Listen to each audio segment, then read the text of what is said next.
त्याचा लाल येतो की नाही, लाल असा लाल सप्तरंग राहते. तर आपला जो आत्मसाक्षात्कार होते तिथे सप्तरंग राहते.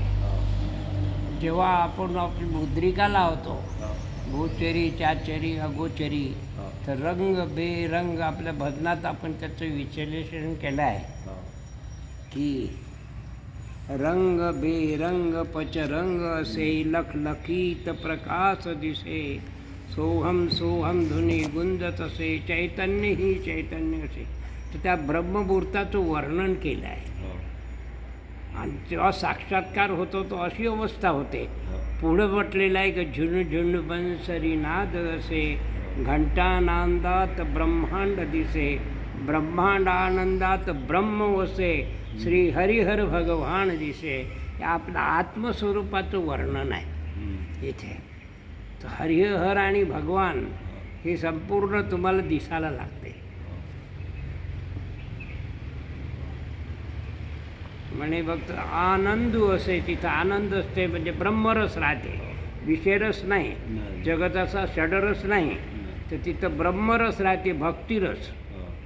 तर त्या ब्रह्ममुहूर्तापासून जेव्हा आपण बसतो 4ला, 4 ते 7 तर विकसित राहते यासाठी का त्यावेळेला साधलेलं जो बसन तो त्याचा अंधकार लवकर नष्ट होते. म्हणजे ते ब्रह्म ते तुम्हाला प्रकाशित करते.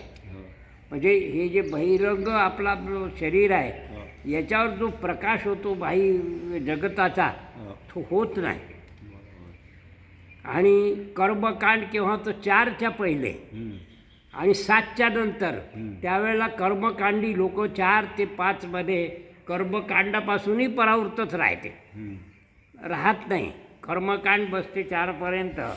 4पासून काही कोणी जगताचाही रस फार कमी नसल्यासारखा राहते.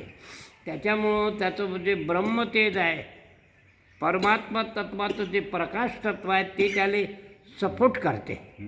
तर तुम्ही 4 वाजतापासून जर ध्यान करत असले तर तेच जसं तुमचा हे अंधकार आहे समजा, याले तर प्रकाशित करते. अंधकार तुम्हाला तो छेदू नाही, एक हे नाही होऊ देत, म्हणजे विघ्न नाही येत, विकसित करते. ब्रह्ममुहूर्ताचं का इतकं हे आहे, त्याला ब्रह्ममुहूर्त म्हटलं आहे.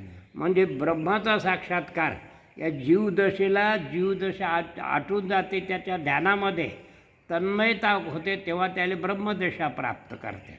म्हणून 4 वाजताचं ब्रह्ममुहूर्ताचं जे महत्त्व आहे ते फार आहे. त्याचं साध्य आतापर्यंत जे काही ऋषी म्हणून साध्य केलं असेल ते 4 ते 7 साध्यतच केलेलं आहे असं होते. म्हणून ब्रह्ममुहूर्ताचं त्याला म्हटलेलं आहे. म्हणजे त्यावेळेला पूर्ण विकसित राहते ब्रह्मतेज, त्याच्यात बाध्य नाही राहत. आणि त्यावेळेला साधारण जो